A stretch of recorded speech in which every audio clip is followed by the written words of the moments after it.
ミャーミャーです。ミャーミャーは近くの駐車場で、痩せ細ってうろうろしているところを、保護しました。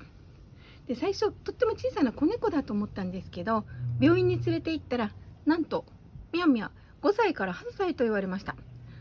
ミャーミャーは耳が聞こえません。